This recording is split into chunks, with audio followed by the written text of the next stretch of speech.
Hey everybody, welcome back to Red Mug Music. Today we're going to rediscover Phil Collins' classic album, No Jacket Required.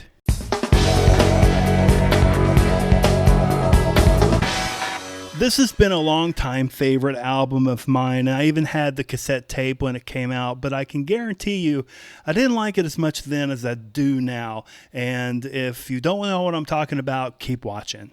And before we go on, let's stop. Let's like the video if you like these rediscover videos. And I know you do because you're watching it. Just make sure that you're liking the video, and you could even share it with somebody that you know likes Phil Collins, because that's all we're going to talk about this video. So let's get going. So No Jacket Required came out in 1985, and it was Phil Collins' third studio album following Face Value, and that's the one with In the Air Tonight, the song that everybody knows by Phil Collins, and Hello, I Must Be Going. No Jacket Required was a conscious effort by Phil Collins to move into something a lot more up-tempo. So using a drum machine, Collins improvised several of the songs into life, like One More Night, Sussudio, and Don't Lose My Number. And who would have thought? Phil Collins is actually quite talented. He's a great vocalist.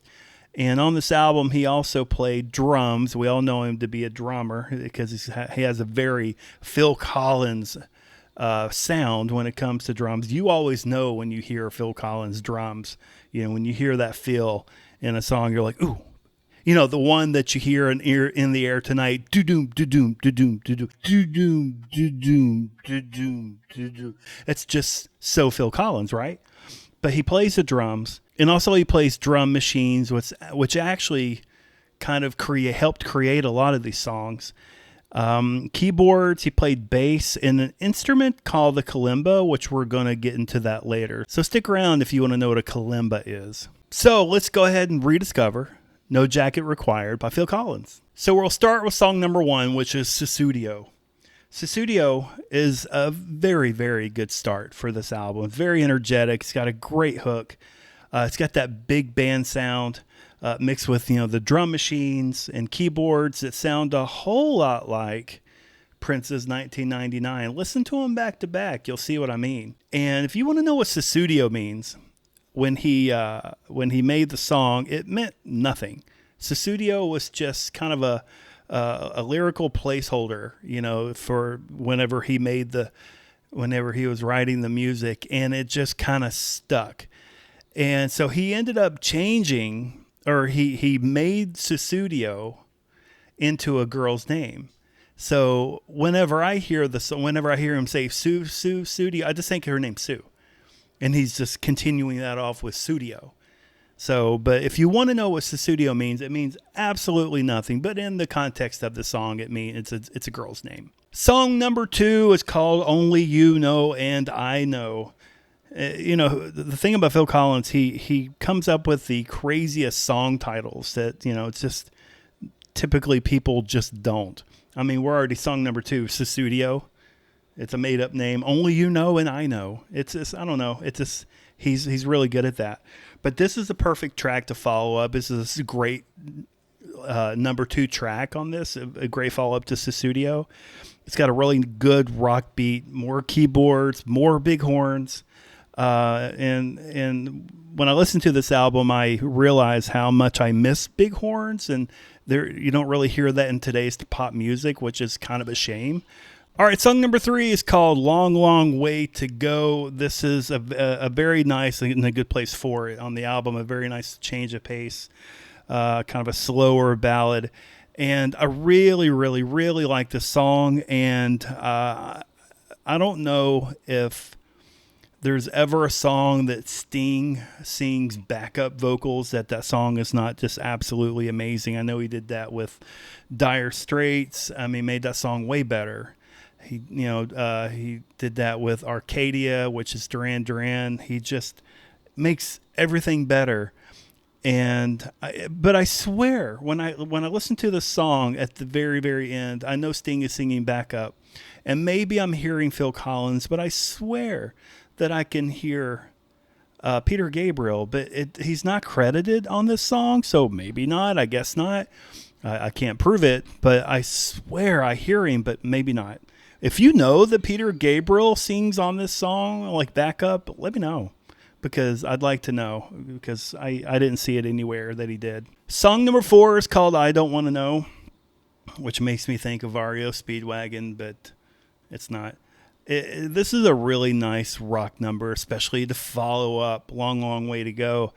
Phil Collins, everybody, we all know that he has this great, fantastic ballad voice, just soft and beautiful, and he's a very good singer, and it's just fantastic. But when it comes to singing the rock songs, like I Don't Want to Know, he can belt it out also. He's got a very powerful voice, so he's got a very good rock voice, so I really appreciate that. Song number 5 is called One More Night, another song. It was released that we all know very well. It was released as a single, and it reached number 1 in the U.S. I don't think it did in the U.K., but this is an absolutely beautiful ballad, but very sad. But if you're my age, or maybe younger, a little bit younger, you remember this song being played at pretty much every dance that anything after 85, after this song released, this song was played at every single dance. It was like a staple. Hell, they still may.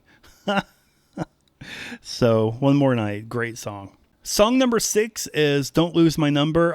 I know it's Billy, Don't Lose My Number, but I really thought that was part of the title. If you have something like any kind of album or CD or tape or whatever, or a single where it says Billy, Don't Lose My Number, can you post a picture of it or let me know down below? I'd love to know, because I just felt like it was Billy, Don't Lose My Number, but it's just Don't Lose My Number based on the resource I have. But a beautiful heavy drum beat and very strange lyrics. And again, a song title that's just kind of weird. Don't Lose My Number. And the lyrics are strange because they were improvised during the creation of the song. And even if you ask Phil Collins himself, what is the song about? He's going to be like, I'm not sure. I don't fully know what the song is about. The meaning of the song really doesn't matter. It's just the fact that it's an amazing song is all what matters. Who Said I Would? Song number 7.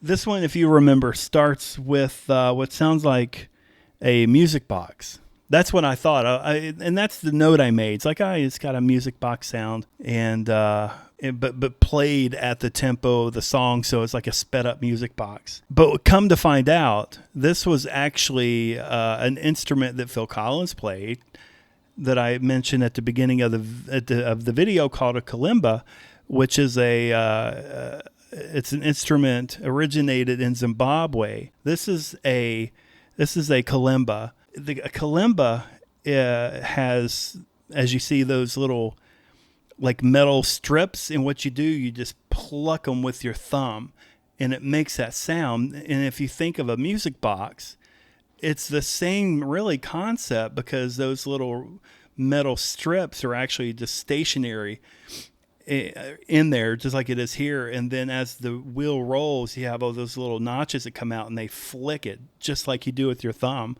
So basically, a music box is like a glorified kalimba. Very cool, but he plays it at the very beginning, and that's what gives it that sound. This song wasn't released when the album came out, but it was later released when Serious Hits Live came out, and this song was released in a live version, so it ended up being released after all. And also, I think, like I said about Sussudio, Who Said I Would has a very, very like Purple Rain era Prince sound. So I'm going to say that Phil Collins was definitely a Prince fan. I know he was a Jackson's fan, a Prince fan, and it really it was all coming out. And, if he wanted to do something energetic, who better to follow or to, get inspiration from than Prince? If you like Prince, I'll put a video up here. I don't even know what I'll put, just something that, if you want to see some Prince stuff, because I got a lot of Prince videos. I think it'd be fun for you. Doesn't Anybody Stay Together Anymore? Another goofy name, but this is a really good song. This is unmistakably filled drums in the beginning, and then it moves into like this nice ballady sound during the verse, and then it goes heavy into the chorus. So I like his contrast between the beginning and the verses and the chorus. I think it's really nice. Funny story about this song. He sang this for Prince Charles right before, and again, let's reiterate the fact that it's called Doesn't Anybody Stay Together Anymore. And he sang this for Prince Charles right before we found out about the divorce of Prince Charles and Lady Di. So, oopsie. The reason why Phil Collins wrote this song is because, including himself, like everybody was getting divorces and nobody was staying together. So I guess it was kind of laying heavy on him. It's like, does anybody stay together anymore? Song number 9, Inside Out. I absolutely love this song. Again, Phil Collins, unmistakable drums, moving into this glorious stadium rock jam before settling into a quieter verse with subtle guitar strokes, on the 2 and the 4. I just noticed that, and I think it's very awesome. This Bipolar, I call it Bipolar just because of the way it sounds. This Bipolar track, even though it wasn't released as a single from the album, it still charted on the Billboards at number 9 on the Hot Mainstream Rock Track charts. That's a mouthful. But this album is so good, even the non-singles are charting. So this is a good album. And finally, the 10th track, which is Take Me Home. I'm not going to talk about what We Said Hello Goodbye, or any other outtakes or B-sides that's not on this album, because they weren't on the album originally. But if you listen to it on Apple Music, it's going to offer We Said Hello Goodbye. Actually, if I scroll on down, there's a deluxe version that's going to give you a lot of live versions, and let's see, and a couple of demos. Looks like 3 demos: Only You Know and I Know, One More Night, and Take Me Home, and a bunch of live stuff. But anyway, Take Me Home is another song in which the meaning was originally very vague. At first listening, it appears the song is about going home, but this is actually not even true. Collins has stated that the song lyrics refer to a patient in a mental institution, and that is based on the novel One Flew Over the Cuckoo's Nest. Peter Gabriel, Helen Terry, and Sting all provide backing vocals. The music video, which was shot during the tour, features Collins in multiple cities around the world, including London, New York City, Tokyo, Moscow, Sydney, Paris, Chicago, St. Louis, and LA, San Francisco, and Memphis, which he was in Graceland. At the end of the video, Collins arrives home and hears a woman, presumably his wife, from inside the house asking him where he's been. He replies that he's been to some of those cities that I just mentioned, and the lady replies back, "You've been down at the pub, haven't you?" And Collins, that's when he looks at the camera and grins. And we all have this idea that the song's about coming home, from wherever you are, but listen to the song and think of it from the point of view of somebody that's in an institution who's trying to get out. And it all of a sudden turns into this super sad song, and you feel sorry for this guy because of what he's going through. But otherwise, Take Me Home is a fantastic song. So that's going to be it for this album. Phil Collins, No Jacket Required. I'm going to actually place this album in my top 10 most favorite albums of all time. Other albums in this list, and I probably need to, create this list and maybe make a video about it. But I think "Sign of the Times" by Prince is going to be on it. And I'll give you one more example of probably one of my top 10 favorite albums of all time would be "Dirt" by Alice in Chains. I'll post my video about them. I like Alice in Chains a lot, but right now I'm all about Phil Collins. I have been listening to a lot of Phil Collins, and if you have Apple Music, I'll post down below. I've got this playlist that I created, all his best music, the more popular stuff of him, solo and through Genesis, and I'll post it right here. I call the album "Do You Remember?" I thought that was a clever name because, we're kind of looking back and listening to this music that we, remember and heard on the radio. So I'll put that up if you want to listen to that and subscribe. So, but that's it. That's my video. If you like this album, let me know down below. If you own this album, let me know down below. And that would be fantastic. But if you guys have any really good ideas of albums we can rediscover, put that in the comments down below, and I'll take a look at that. I think it'd be fun. But anyway, I'm on Instagram at RedMugMusic. I'm on Twitter at RedMugMusic. And I was talking about being on TikTok, but I think I'm going to not be on TikTok anymore. Instagram has Reels, and I think it's a good place to do the videos rather than TikTok. So let's just not do TikTok. I look at it, but I don't want to post anything there. I don't see the point. So that's our rediscovery of Phil Collins, No Jacket Required. I appreciate you sticking it out to the end, and I will see you guys next time.